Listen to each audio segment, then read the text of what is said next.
The day had been unremarkable until I received that message. I was at work staring at the monotony of my inbox, halfway through my second cup of coffee, when my phone buzzed. It was from an unknown number. At first, I thought it might be spam. The preview text was strange, crude, but something about it tugged at my gut. I opened it. The photo filled my screen, unmistakably vile in its intent. And beneath the photo, a caption stared back at me. Your wife's favorite toy. At that moment, the world fell silent. I could feel my pulse pounding in my temples, a sour taste filling my mouth. This was real. It had to be. The implication was clear, undeniable. She'd been seeing someone else, and he'd made sure I knew in the most graphic, degrading way possible. A buzzing began in my ears, rage coiling tight and fierce in my chest. I didn't even finish my coffee. I walked out of the office, barely registering if anyone said goodbye. By the time I reached the house, my fingers were numb, but my mind was sharp, cold, calculating. I knew she wouldn't be home for a few hours. I had time. Time to remove every trace of myself from the place we'd once called our home. The first thing I did was gather anything of mine that had any meaning. A box of old photos, a few sentimental trinkets, my mother's ring, and even the first anniversary gift she'd given me, which now felt tainted. I stripped the house bare of my presence, my memories. It was as if I could already see the ghost of what we had crumbling into nothingness. Then, I found the largest frame in the living room, the one that had held our wedding photo, and replaced it with that despicable picture her lover had sent me. Underneath, I wrote in bold black ink, I hope it tasted good. It was cold, brutal, but in that moment, I felt nothing. She had treated my trust, my loyalty, like a cheap toy. Now she could face the consequences. Once everything was cleared, I stood in the doorway of our bedroom. The bed we'd shared, the nights we'd laughed ourselves to sleep, the mornings we'd whispered half-asleep promises. That bed, that room, was no longer sacred. In fact, it now felt like a monument to her deceit. An idea took root in my mind, twisted and satisfying. I moved with purpose, retrieving a small envelope from my briefcase, something I'd kept from work that might now serve a purpose. In it were several pieces of torn cloth, remnants of silk ties from a client's discarded shipment. I tied one around each corner of the bed frame, making each knot taut and precise. Then, I grabbed one of her favorite perfumes from the dresser. Spraying it once, twice, filling the air with the scent she always wore when she was meeting him, I let it linger in the room, sharp and cloying. Then, from the bedside drawer, I took her lingerie, her favorite set, the one she'd worn just last week. I draped it over the pillow, a final reminder of what she'd ruined. After the last knot was tied and the room filled with that cloying, suffocating scent, I closed the door and left a single note on the bed. Enjoy your new playroom. And then I walked away, shutting the door on everything we'd ever built. I locked it, left the key on the dining table, and left. I drove aimlessly for hours, with no real destination in mind, just trying to make sense of it all. Rage simmered below the surface, a fire that wouldn't extinguish. Memories rose and faded, the laughter we'd shared and the promises we'd whispered, all now tainted by the knowledge that they meant nothing to her. It was a betrayal that seemed to stretch back in time, infecting every memory with bitterness and spite. I found myself checking into a small motel on the outskirts of town, paying cash to avoid a trail. There, alone, in a nondescript room, with flickering fluorescent lights, and a mattress that sank in the middle, I finally allowed myself to breathe. The envelope that had held her lover's picture still sat in my coat pocket. I took it out, staring at the mocking words one last time before tearing it to pieces. But it did nothing to lessen the anger. If anything, the pieces in my hand felt like the fragments of my life, now broken and scattered beyond repair. Hours passed. I lay there, eyes fixed on the ceiling, hearing her voice in my mind, wondering how she would react when she walked through the door. Would she scream, cry, plead? Would she even feel remorse? Or would she lie again, try to twist this and blame me somehow? The next day, I ignored her calls. They came one after another, each buzzing like an accusation. I let them go to voicemail, feeling grim satisfaction at her desperation.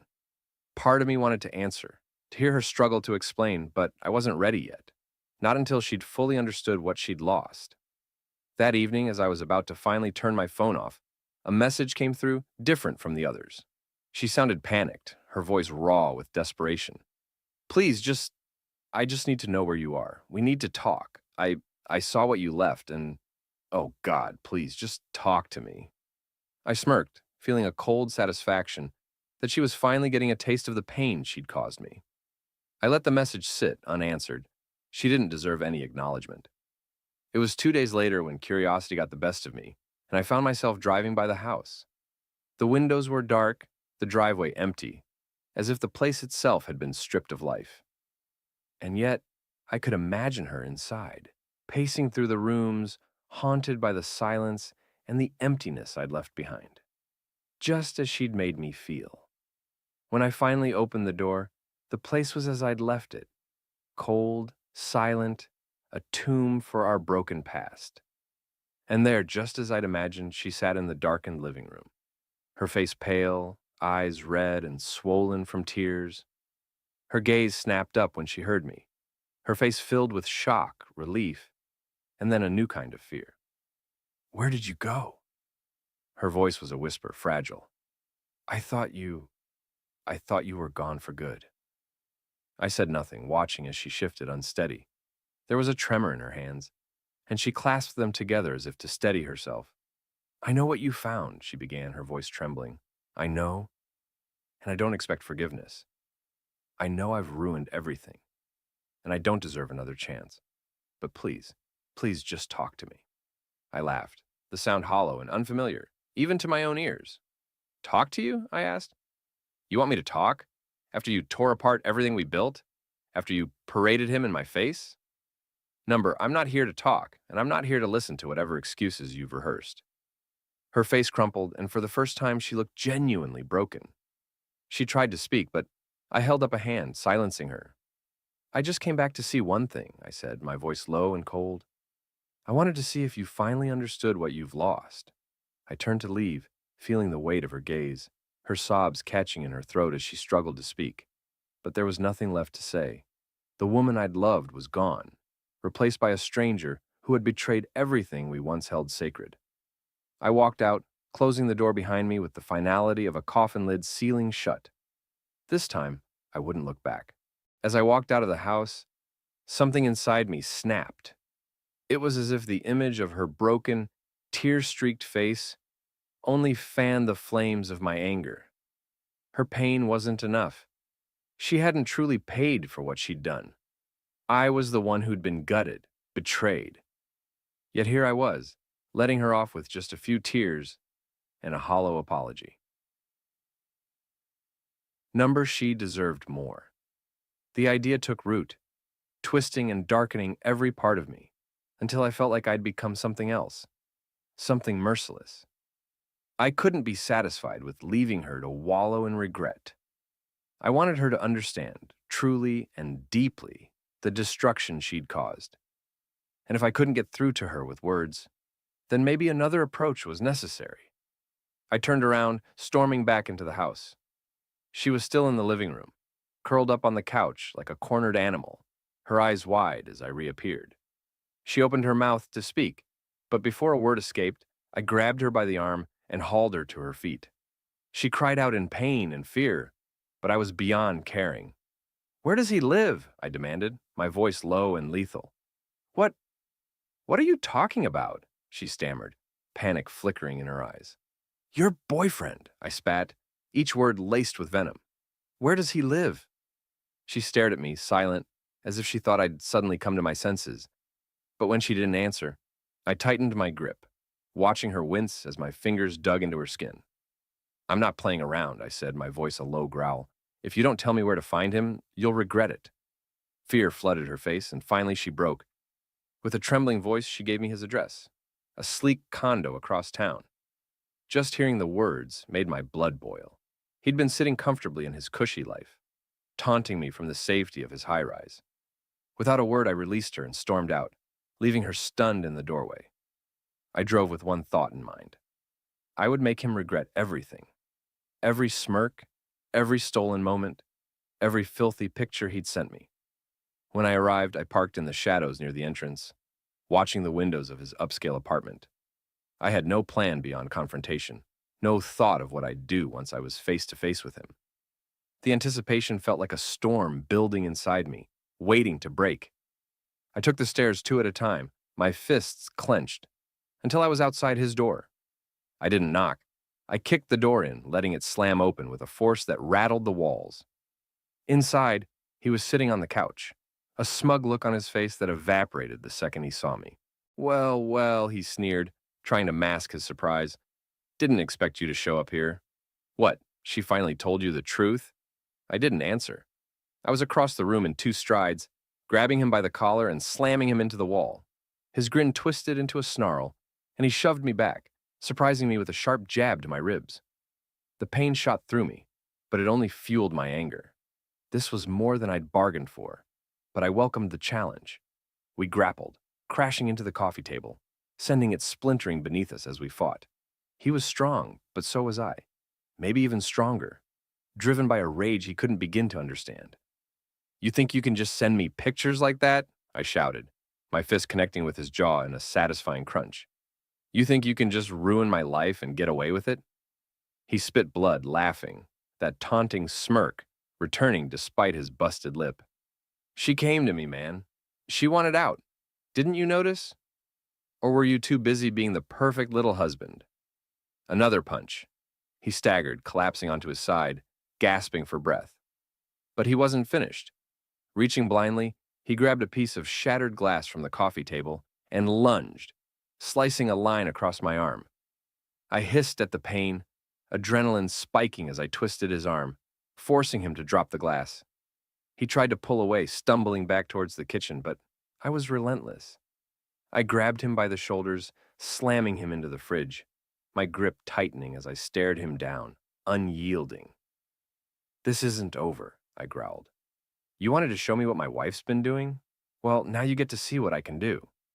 And then I left him there, bruised and beaten, breathing hard as he watched me with a newfound fear, his once smug expression erased.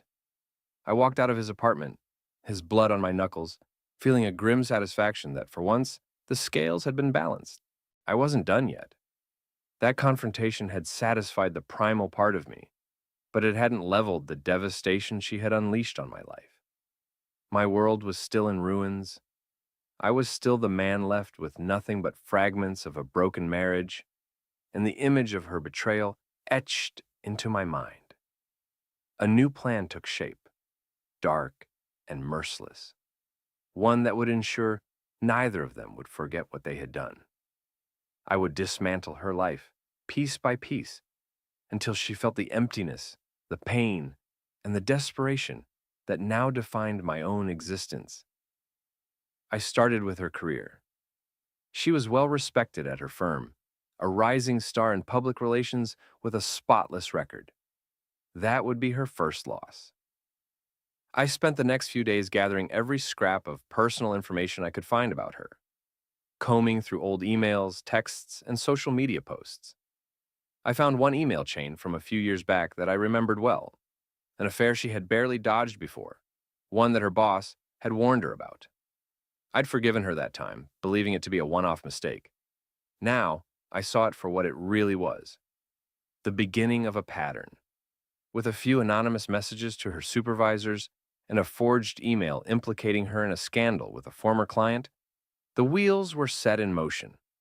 Within days, whispers spread through her office. Her reputation began to fray as suspicions mounted, and soon they placed her on an indefinite suspension pending an internal investigation. Watching her unravel from a distance was satisfying. Each of her frantic messages, each plea for me to talk to her, was another reminder of the control I now held. But her career was only the start. I turned my attention to him, her lover. He was the golden boy of his family, a second-generation wealth manager, praised for his integrity and family values, if only they knew. It didn't take long to find his family's business details, their client list, and enough dirt to put his job in jeopardy. With some well-placed rumors and a few incriminating photos I'd taken during our confrontation, I ensured that his reputation with his conservative clientele would be irrevocably tarnished.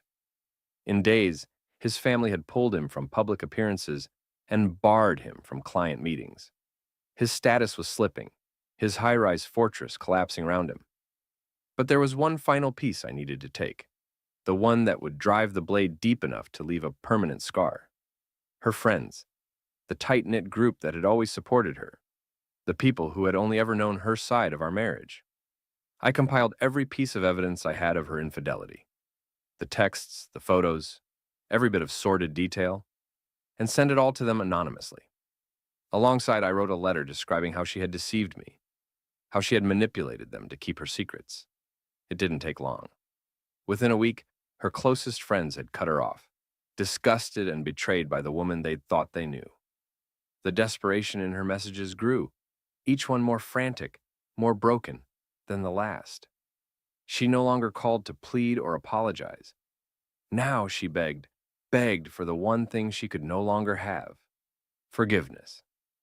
Finally, when she was on the edge, when her career, her lover, and her social world had crumbled to ashes, I decided to pay her one last visit. I arrived unannounced, walking through the familiar halls of our now empty home, seeing the stark reminders of our shattered past. I found her in the bedroom, huddled on the floor, clutching an old photo of us with shaking hands. She looked up, eyes red, hollow, as if she barely recognized the man standing before her. "You wanted to talk?" I said, voice cold and unyielding. She nodded, struggling to stand. "Please, I know I hurt you. I know I destroyed everything, but why? Why did you have to ruin my life?" I laughed, a harsh, bitter sound that filled the empty room. "Why? You think I'd just walk away after everything you did? You took everything from me, and now you're alone in the wreckage you created." She crumpled, tears spilling down her face, but I felt nothing. This was her punishment. This was justice. As I turned to leave, I glanced back one last time, seeing the shell of the woman I once thought I loved, broken and defeated. There was no satisfaction in it, no sense of victory, but there was something close to peace, knowing that she would spend the rest of her life feeling the same emptiness she had left me with. And for me, that was enough. I thought I was finished with her, thought I'd burned every bridge, severed every tie that bound me to the life we'd once shared. But then, one night, another idea surfaced. A darker, deeper vengeance. I realized there was still one realm of her life left untouched, one place where she still felt safe, loved, and supported. Her family. They had always adored her, always placed her on a pedestal, seeing her as a saint, incapable of wrong. To them, I had been just an accessory to her life, someone to fill the role of husband in her picture-perfect world. Even after our split, they'd blamed me for her misery, viewing her as the victim too sensitive and loyal to have ever done anything wrong. I decided it was time they learned the truth about the daughter they so fiercely protected. It started with a simple email to her father, a man of principle who'd always preached about family honor, respect, and loyalty. In it, I laid everything bare, every ugly detail of her deceit, every betrayal she'd committed. I included screenshots of her messages with her lover, the explicit photos she had sent him, and an account of the night I'd discovered it all. I told him about the message her lover had sent me, the one so vile and degrading that no father could ignore it. At first, I wasn't sure how he'd react, but I knew her father's pride, his unyielding sense of justice and family honor. And it wasn't long before I got a response. He wrote back, furious. He demanded a meeting, me, him, and his daughter. He wanted to hear everything, to know every detail of her betrayal firsthand. It was clear that he didn't believe his perfect daughter could be capable of something so vile, and yet there was enough doubt in his words to know that I had hit the mark. I could practically feel his rage simmering beneath the surface, his disappointment already beginning to bubble over. The confrontation happened at her parents' house. When I arrived, her father's face was red with suppressed fury, his hands clenched tightly at his sides. Her mother stood off to the side, pale and trembling, glancing between us like a cornered animal. My ex-wife was already there, looking small and defeated in the corner of the room. She knew why we were there. The truth of her betrayal hung in the air, thick and heavy, and I saw her look at her father with wide, pleading eyes. "Dad," she started, her voice barely above a whisper. "Please, I can explain." But he silenced her with a look, his face etched in stone. I didn't hold back. I told them everything, the lies, the affair, the messages, the humiliating photos, every sordid detail spilled out, stripping away the illusion of the perfect daughter they had always believed her to be. I could see the horror in her mother's eyes, the anger in her father's clenched jaw as he listened, his grip on the arm of the chair so tight his knuckles turned white. When I was done, her father turned to her, his voice low and cold. "Is this true?" She broke down, her facade finally shattering as she admitted to everything, her voice choking on sobs. But it only seemed to harden her father's resolve. "How could you do this?" he demanded, each word laced with fury. "To him? To us? After everything we've given you? Everything we've done to protect you?" Her mother turned away, unable to look at her daughter, while her father continued to unleash his disappointment, stripping away every illusion she'd clung to, leaving her bare and exposed. I watched as she tried to explain, tried to justify herself, but it was useless. They saw her now for who she really was, and there was no hiding behind lies anymore. In the days that followed, the fallout spread through her family like wildfire. Her father was a man with influence in their community, a respected figure with a reputation he guarded fiercely. And now, his daughter's disgrace threatened to stain everything he'd built. I heard from mutual friends that she'd been cut off financially, disowned by her father, her name a whispered scandal among family friends. Her parents had moved out of state, not wanting to face the shame of their daughter's betrayal. She was left alone, abandoned, her once perfect world reduced to rubble. I had thought I was done with her before, but now, seeing her life in ashes, knowing that her family had turned their backs on her in disgust, that was true closure.